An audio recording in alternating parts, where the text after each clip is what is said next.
DNC 구독자 여러분 반갑습니다. 박 원장입니다.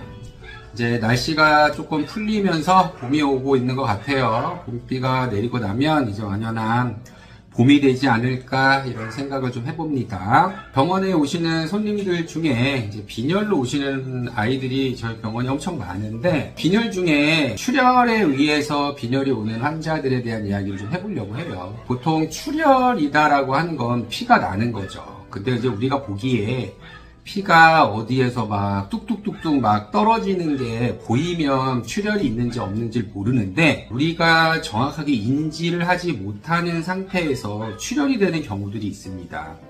보통 이제 위장관 쪽에서 출혈이 되게 되는 경우 우리가 잘 모를 수 있는데, 보통 우리가 혈변을 본다라고 이야기를 하면은 변에 빨간색의 피가 묻어나오는 거를 혈변이라고 생각하는 경우들이 있습니다. 일반적으로 빨간색 피가 변에 나오는 경우 보통 이게 묻어나오는 경우들이 많고, 조금 이제 꽤 양이 돼서 나오는 경우들도 있는데요. 그런 거는 대장이나 직장 쪽에 문제가 돼서 출혈이 되는 경우에는 그런 식으로 혈액이 나올 수 있어요. 그런데 그거는 빈혈을 유발할 정도로 엄청 심하진 않고 일시적인 경우가 많습니다.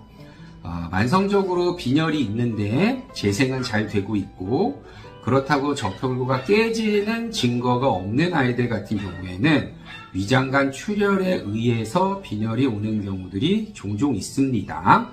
그런 경우에는 보통 변 색깔이 아스팔트처럼 약간 까만색으로 변이 나오는 게 있는데, 그거를 이제 우리는 흑변이라고 이야기를 합니다. 위나 소장 쪽에서 출혈이 일어나고 혈액이 위장관을 통해 내려오면서 소화가 되고 산화가 되면서 까맣게 보이게 되는데, 이렇게 출혈이 나는 경우가 훨씬 더 위험하다라고 보시면 됩니다. 보통 혈소판 저하증이라고 하는 질환을 가지고 있는 경우, 혹은 응고 장애를 가지고 있고 위장관 쪽에 염증이 많이 있는 경우에 이런 것들이 생길 수도 있고, 드물게 사람이 먹는 진통 소염제를 아이들이 먹어서 흑별이 나와서 오는 경우들도 있고요. 이빨이 만성적으로 안 좋은 아이들이 조금씩 피가 지속적으로 나면서 그게 변으로 나올 때 흑변이 돼서 나오는 경우들도 있습니다. 이게 일주일 이상 지속이 되면은 보통 빈혈이 옵니다.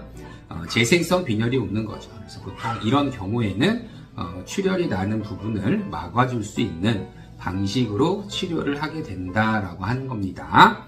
그러니까 아이들의 변이 갈색이 아니고 까맣게 나온다, 그리고 그 양이 생각보다 많고 며칠간 지속이 된다라고 하면은 아이들이 빈혈이 있을 수 있으니까 놓치지 마시고 반드시 병원 가셔서 진단을 받으시기를 꼭 당부드립니다. 안녕.